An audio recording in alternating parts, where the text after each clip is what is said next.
ایک چھوٹے سے خوبصورت کمرے میں جہاں پودے کھلونے اور ایک آئینہ رکھا تھا وہاں رہتی تھی ایک سبز رنگ کی ننھی سی توتی جس کا نام تھا ڈیزی۔ ڈیزی عام توتی نہیں تھی، وہ بہت ہوشیار اور سمجھدار تھی۔ ہر صبح وہ کھڑکی کے پاس بیٹھتی اور آسمان کو دیکھتی رہتی۔ باہر پرندے آزاد الفاڑ رہے ہوتے اور ڈیزی کی آنکھوں میں بھی الفاڑنے کا خواب ہوتا۔ وہ الفاڑنا چاہتی تھی لیکن جانتی تھی کہ ابھی اسے سیکھنا ہے۔ اس کا سب سے اچھا دوست اس کا انسان روز اس سے بات کرتا، اسے ہاتھ سے کھلاتا اور اپنے کندھے پر بٹھا کر کمرے میں گھماتا۔ ایک دن ڈیزی نے ہمت کی، وہ اپنے پنجرے کے اوپر چڑھی، اپنے پر پھیلائے اور نیچے کی طرف دیکھا۔ اس نے ایک گہری سانس لی اور چھلانگ لگا دی، لیکن وہ الفاڑ نہ سکی۔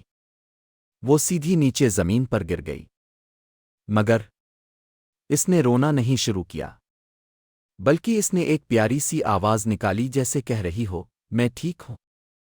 اس کا انسان دوست دوڑتا ہوا آیا، اسے پیار سے الفاٹے الف اور کہا، شاباش ڈیزی، تم بہت بہادر ہو۔ ڈیزی نے زور زور سے چیخ ماری جیسے کہہ رہی ہو، میں ہار نہیں مانوں گی۔ اب روز ڈیزی اور اس کا انسان دوست ساتھ ساتھ ٹریننگ کرتے تھے۔ پہلے وہ ہاتھ پر آنا سیکھتی، پھر انگلی پر بیٹھنا، پھر تھوڑا سا الفاڑنا۔ ہر دن وہ تھوڑا تھوڑا سیکھتی اور ہر بار وہ اور بھی خوش ہوتی۔ انسان اسے بلاتا اور وہ چھوٹے چھوٹے فاصلوں پر الفاڑ کر اس کے ہاتھ پر آتی۔ کمرے میں وہ بار بار الفاڑتی، نیچے آتی، پھر سے چڑھتی۔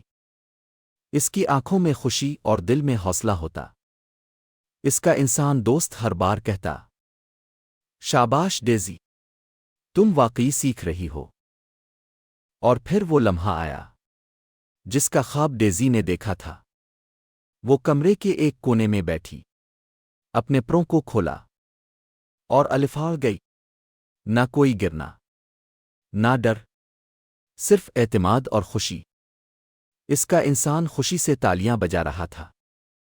ڈیزی پورے کمرے میں الفاڑ اور پھر اس کے کندھے پر آ کر بیٹھی۔ اس کی آنکھوں میں چمک تھی اور دل میں جیت کی خوشی۔ اس رات وہ آئینے کے سامنے بیٹھی اور آہستہ سے بولی، شاباش ڈیزی، تم نے کر دکھایا۔ چھوٹا سا پرندہ لیکن بڑا سا حوصلہ۔ اگر ڈیزی الفاڑ سکتی ہے تو آپ بھی الفاڑ سکتے ہیں۔